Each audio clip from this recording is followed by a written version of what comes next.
மாசி 27 இன்றைக்கி ஒரு அழகான வீடியோ தான் பார்க்க போகிறோம். இலந்த பழத்தில் இலந்த ஜூஸ் போட போகிறோம். 90s கிட்ஸுக்கு இது ரொம்ப ஃபேவரட்டானது, அதை தான் பண்ண போகிறோம். இது அப்பப்போ விழுகும்போது கொஞ்சம் கொஞ்சமாக பொறுக்கி இதை நல்லா கழுவிட்டு வெயிலில் காய வச்சுருவோம். காய வச்சு நல்லா டைட்டான டப்பாவில் போட்டு மூடி வச்சுட்டு நிறையா சேர்ந்த பிறகு தான் அதை பண்ணுறது. இந்த மாதிரி வாளியில் போட்டு நான் மூடி வச்சுருந்தேன். அதை வேணும்போது கொஞ்சமாக எடுத்து அதில் பண்ணிக்கலாம். இதை இலந்த ஜூஸ் பண்ணணுன்னா இதை நைட்டே ஊற வச்சுருந்தோம். நான் நைட்டே ஊற வச்சுருந்தேன். ஒரு 12 மணி நேரம் அது தண்ணியில் ஊறணும். இந்த அளவுக்கு காஞ்சிருந்தால் தான் இலந்த ஜூஸ் நல்லாயிருக்கும். இந்த அளவுக்கு காஞ்ச பழத்தை நைட்டே ஊற வச்சுட்டு அதை நல்லா தண்ணியில் வாஷ் பண்ணிவிட்டு 2-3 டைம் வாஷ் பண்ணிவிட்டு குக்கரில் சேர்த்துட்டு கொஞ்சமாக தண்ணி வச்சு, ரொம்ப கம்மியாக 1/2 டம்ளர் தண்ணி வச்சா போதும். அந்தளவுக்கு தண்ணி வச்சு நல்லா குக்கரில் ஒரு 5-6 விசில் வச்சு எடுத்துட்டா நல்லா வெந்துடும்.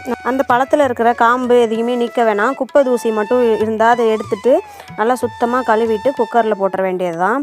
இது குக்கரில் வேகும்போதே இதுக்கேற்ற வெள்ளைப்பாகு சைடில் ரெடி பண்ணிடலாம். மண்டை வெல்லம், பேட்டை வெல்லம்னு 2 இருக்குது. எனக்கு 2மே குழப்பமாக இருக்கும். அதனால் நான் இதை சாக்லேட் வெல்லம்னு சொல்லிவிடுவேன். அதை சர்க்கரை வெல்லம்னு சொல்லுவேன். இதில் 1/2 டம்ளர் ரொம்ப கம்மியாக தண்ணி விட்டு இதை கரைச்சி வச்சுக்கலாம். இது ஒரு 1/4 கிலோ வெல்லம் இருக்கும்.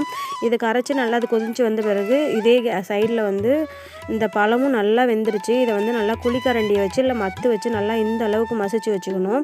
இந்த அளவுக்கு ஒன்றும் பாதியமாக மசிஞ்ச பிறகு நம்ம காய்ச்சி வச்சுருக்க பாகை இதில் சேர்க்க வேண்டியதான். பாகுக்கு பதம்லாம் கிடையாது. இப்போ வெல்லம் கரைஞ்சா போதும். அந்தளவுக்கு வந்த பிறகு இதில் கொஞ்சம் கொஞ்சமாக எந்த அளவுக்கு வேணுமோ அந்தளவுக்கு விட்டு கலந்துக்க வேண்டியதான். நான் எல்லாத்தையுமே 1/4 கிலோ அளவுக்கு இதில் ஊற்றிட்டேன். பாகை நல்லா கலந்து விட்டுட்டோம். ஒரு 10 நிமிஷம் அதை ஊற வச்சிட்டோம்னா அதில் நல்லா அந்த இனிப்புலாம் இறங்கி இனிப்பும் புளிப்புமா அவ்வளோ சூப்பராக இருக்கும்.